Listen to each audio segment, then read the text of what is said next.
Ndabasuhuje cyane cyane cyane ndanabashimiye cyane abantu mukomeje gukora subscribe kuri channel yacu ya Mugeni Clarisse, abantu mwamaze gukora subscribe ndetse n'abantu bagiye kwikora aka kanya turabashimiye cyane. Nshimiye abantu bakomeje kudushyigikira, kudusharingira, abantu muduha comment, abantu mutwereka ko mutwitayeho.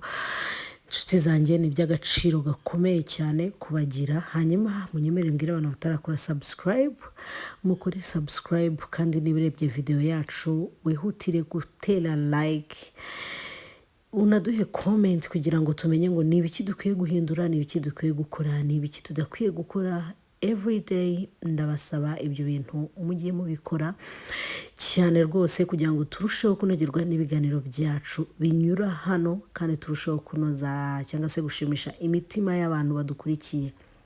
Kuri uyu munsi rero mbafitiye inkuru itangaje yangezeho muri iki gitondo cy'uyu munsi. Ariko mbere yuko mbabwira inkuru y'umukobwa bita Ishimwe Naomi, ndagira ngo manze mbabwire ahantu bashobora kubafasha cyangwa se company ishobora kubafasha mu bukwe bwanyu.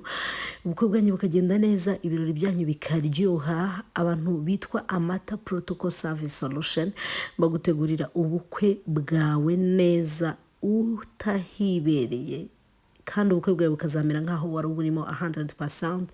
Muri cya gihe ufite akazi kenshi, muri cya gihe ukeneye umuntu kuba hafi, guys, ihutire guhamagara 0788887274 cyangwa se utwandikira kuri Instagram wandikemo Amata Protocol. Urabona ni company bugufashe, baguha service mu bukwe, baguha abakobwa beza n'abasore beza bakwambarira, abo dukunze kwita aba maid cyangwa se abo dukunze kwita aba fille d'honneur n'aba garçon d'honneur. Hanyuma baguha na team ya protocol ikora service mu bukwe bwawe, ibintu bikagenda neza. Tugaruke rero kuri Miss Ishimwe Naomi.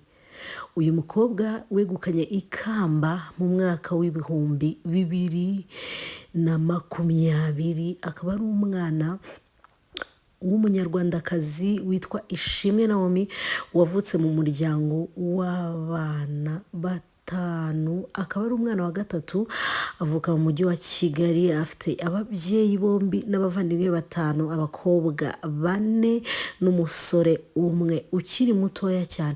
Uyu mwana w'umukobwa Ishimwe Naomi, impamvu tumugarutseho uyu munsi, uyu mukobwa aratangaje, ndetse amakuru dufite kuri ubu aratangaje, uretse ko ari n'amakuru ashimishije. Uyu musore aherutse kwerekana, uyu mukobwa aherutse kwerekana umusore bakundana w'umutaki cyangwa se uturuka muri Taki, umusore rwose mwiza wa Madrid, dore ko nyuma yuko Ishimwe Naomi yerekanye uyu musore nk'umukunzi we cyangwa se amajije gushyira ku karubanda bidasubirwaho ko bari mu rukundo, dore ko uyu musore ndetse na Ishimwe Naomi bakomeje kuvugisha abantu batari bakeya muri iyi industry cyangwa se muri social media.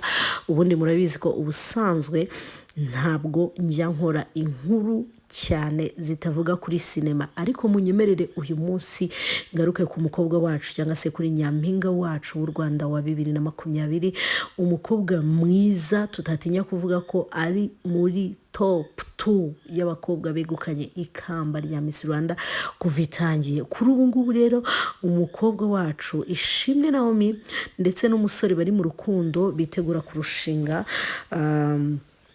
bari mu minsi myiza ibaryoheye, nk'uko tugenda tubibona ahantu henshi hatandukanye ku mbuga nkoranyambaga. Imyitwarire yabo hanze aha ndetse n'imigendere yabo kuri ubu ngubu rero bidasubirwaho, bamaje gutangaza ko bagiye kurushinga, nyuma yuko babitangaje, nyuma yuko umusore Sharif atereye ivi umukobwa wacu w'umunyarwandakazi Ishimwe Naomi, hanyuma akamupropoza, akamwambika impeta yo kubana urudashira cyangwa se yo kubana ubuziraherezo nk'umugore n'umugabo, ndetse nk'umuntu bakundanye igihe kinini cyane. Biravugwa rero ko nyuma yo gutangaza ibyo umubano wabo bitegura kujyamo, ndetse bamaje gushyira hanze itariki y'ubukwe, ariyo ku itariki 29 z'ukwezi kwa 12 uyu mwaka turimo wa 2024.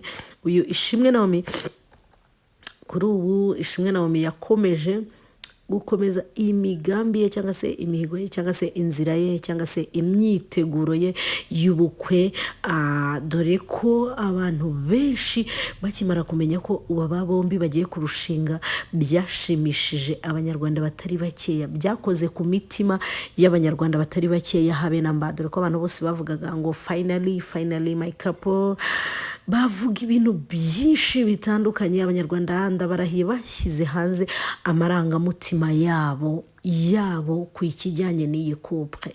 Aba bana rero bombi ikigaragara ni abana batoya bari mu kigero kimwe, ndetse twanavuga ngo banahuje character, kubera ko aba bana biragoye kubona uyu musore cyangwa se uyu mukobwa bahisha amenyo yabo. Ahantu hose bari always uzasanga baseka, always uzasanga bishimye.